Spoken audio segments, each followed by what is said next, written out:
The race of amphibious creatures that we call kaiju are genetically engineered creatures that are both fascinating as well as interesting. When the Precursors opened the portal between dimensions at the bottom of the Pacific Ocean, that was when humans first came to know about them. Initially designed by the Precursors to wipe out all humankind, these creatures come with a variety of power levels, and the most powerful of them are known as the Dai-kaiju, which means a giant monster. When you hear a conversation about kaiju, you will obviously hear something like Category 3 or Category 4. Most of you will know what it means, but there are still some that will be clueless. So, to those that are new to the kaiju world, kaiju are categorized into 5 different categories from 1 to 5. What these categories mean will be described shortly. First, let us learn a little bit more about the biology of these creatures. Starting with their size. They are colossal creatures with mighty heights and tons of weight. Defeating them is a huge accomplishment. But while battling them, one must be very careful because their blood is acidic and is capable of being very harmful. The blood or the fluid of a kaiju is ammonia based, and when any of them is killed, a self-destruction mode is immediately triggered. Kaiju blood or kaiju blue is very toxic to both people and environment, and as the body decomposes, it turns to vapor referred to as blood mist, contaminating the air and making the place uninhabitable. For this reason, when in battle with a kaiju, Jaegers in Pacific Rim wield weapons that inflict wounds without allowing the acidic kaiju blue to spread. Most kaiju can adapt both on land and water and are able to survive in any environment, including land or underground in extreme heat and high pressure, underwater, and even in places without air such as space. Coming to their DNA. Kaiju tissue is cloned from a single strand of DNA, making them have the same genotypes, meaning genetic makeup, and different phenotype, meaning physical appearance. After the cloning or the creation, the kaiju are then put to a test where they are to fight one another, and the surviving ones or the most ruthless ones are chosen for the deed. Now, although these kaijus are clones, each of them is very different from one another, resulting in extremely varied forms and abilities as well as characteristics, and hence they are categorized separately into 5 categories. These categories are based on a scale known as the Serizawa scale. This scale measures the toxicity levels and how much water is displaced in tons, with categories 1 and 2 representing the weakest of the kaiju, while categories 3 through 5 are the strongest. Let's dig in a little deeper. Category 1 are the least powerful, or we can say the weakest of all the kaiju. They can be easily defeated by individual nuclear strikes and are outweighed by Jaegers. Category 2. These kaiju are more powerful than Category 1 and require a greater firepower to be defeated.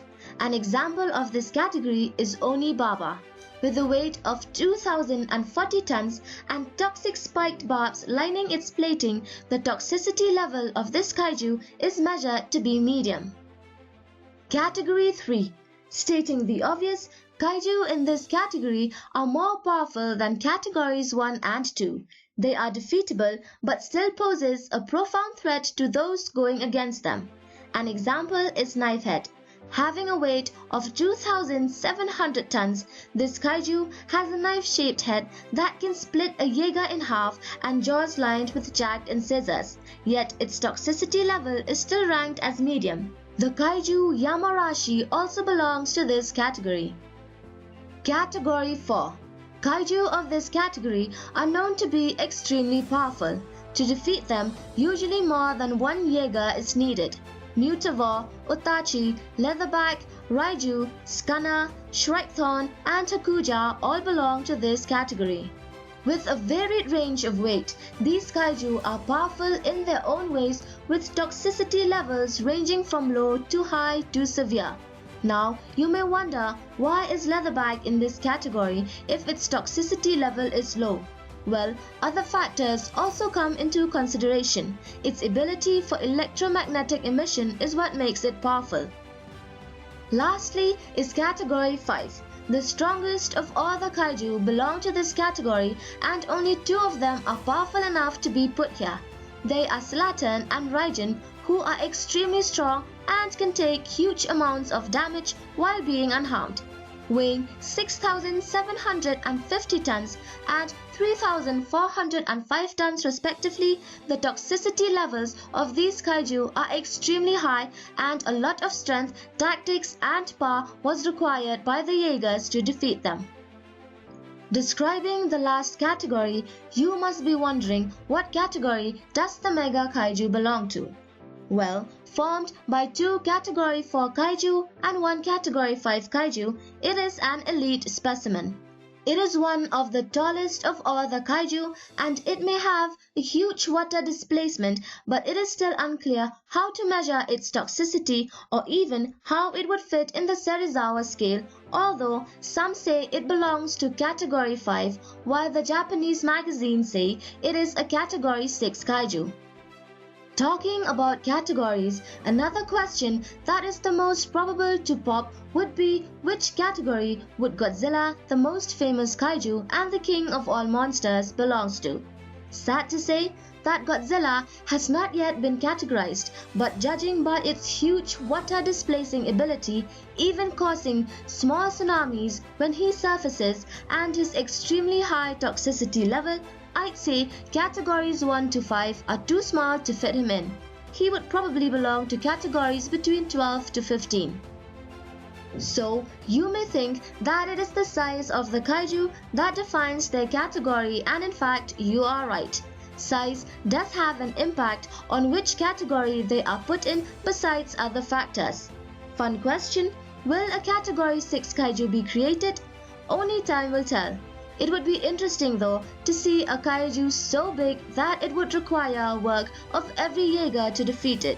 Let me know your thoughts in the comment section below. So thanks for watching guys. For more kaiju videos, do check out our channel, as we have made many videos on kaiju for you, including size comparison videos, description videos and even top 10 videos. Continue to give us your love and support by liking our videos and subscribing to our channel. And do not forget to turn on the notification bell so you can be the first to be notified of our new videos. Till then, this is Halabella, and I will see you soon in the next video.